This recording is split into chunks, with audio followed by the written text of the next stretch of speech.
तो इस पहला है अर्ध सम्मात्रिक छंद का ये प्रकार है जिसे बोलते हैं उल्लाला। आज हम हिंदी रीड कर रहे हैं। तो उल्लाला, इसमें क्या होता है कि जो विषम चरण होते हैं उसमें 15-15 मात्राएं होती हैं और जो सम चरण होते हैं उसमें 13-13 मात्राएं होती हैं।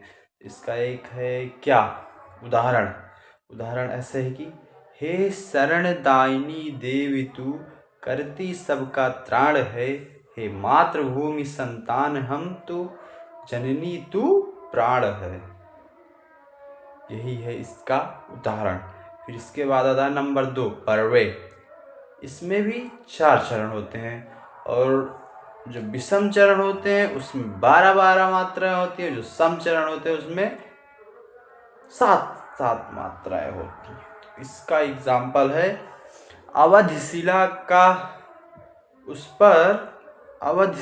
का उस पर था गुरुभार, तिल तिल काट रही थी दुर्ग जलधार। और फिर है एक नया छंद है विषम मात्रिक छंद।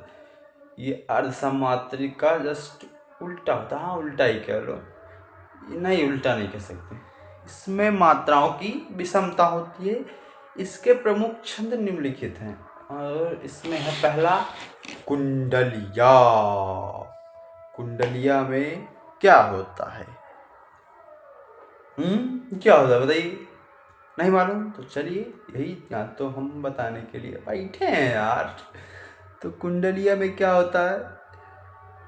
दोहा और रोला होता है। दोहे की 2 पंक्ति होती है और रोले की 4 पंक्ति होती है। तो टोटल मिलाकर 6 पंक्ति होती हैं। ठीक, तो यानी कि इसमें 6 चरण 6 पंक्तियां होती हैं। और ये जो कुंडलिया होता है ये 6 चरण का छंद होता है। जो प्रथम 2 पंक्ति होती है वो दोहे की होती है और उसके बाद 4 पंक्तियां रोले की होती हैं।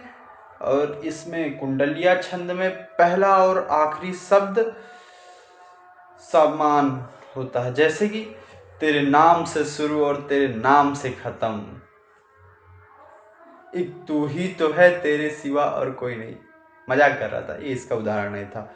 उदाहरण ऐसा है कि लाठी में गुण बहुत हैं सदा राखिए संग। लाठी में गुण बहुत है सदा राखिए संग, गहरे नद नाले जहाँ तहाँ बचावे अंग झपट कुत्तों को मारे, दुश्मन दावा गिर होए तिन्हों को झारे, गिरधर कविराज सुनो हो दुर्ग के साथी, सब हथियारन छाड़ हाथ में लीजो लाठी। देखा हो इसमें ना पहला शब्द भी लाठी आवा और सबसे लास्ट वाला शब्द अंतिम शब्द भी लाठी आवा। अब इसके बाद इसका आता है छप्पै। छप्पै में भी रोला और उल्लाला का मिश्रण होता है, जिसमें रोले की 4 पंक्तियां होती हैं और उल्लाले की 2 पंक्तियां होती हैं। टोटल मिला के 6 पंक्तियां होती हैं। और इसमें पहला और आखिरी शब्द कभी भी समान नहीं होते हैं। यही कुंडलिया और छप्पे में अंतर है। तो इसका उदाहरण है कि जिसकी रज में लोट पोट कर बड़े हुए हैं, घुटनों के बल सरक सरक कर खड़े हुए हैं, परमहंस सम बाल्यकाल में सब सुख पाए, जिसके कारण धूल भरे हीरे कहलाए। हम खेले कूदे हर्ष युत जिसकी प्यारी गोद में, हे मातृभूमि तुमको निरख मग्न क्यों ना हो मोद में। ये हो गया छप्पै का उदाहरण। अब इसके बाद है वार्णिक छंद। वार्णिक छंद में क्या होता है? वर्णों की गणना होती है। तो इसके कई प्रकार तो 2 हैं, जैसे कि साधारण वार्णिक छंद और दंडक वार्णिक छंद।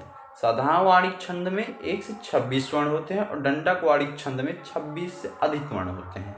ठीक, और इसके और भी कुछ प्रमुख वर्णिक छंद हैं, जैसे इंद्रवज्रा, उपेंद्र वज्रा, सालनी और भुजंगी। इन चारों में प्रत्येक चरण में 11 वर्ण होते हैं। और फिर इसके बाद है इसमें एक और भी ऐड कर लीजिएगा, स्वागता। ये भी है, 5 हैं पूरे। इंद्रवज्रा, उपेंद्र वज्रा, शालिनी, भुजंगी और स्वागता। ठीक, तो मिलते हैं अगले वीडियो में, तब तक के लिए जय हिंद और मज़े करिए।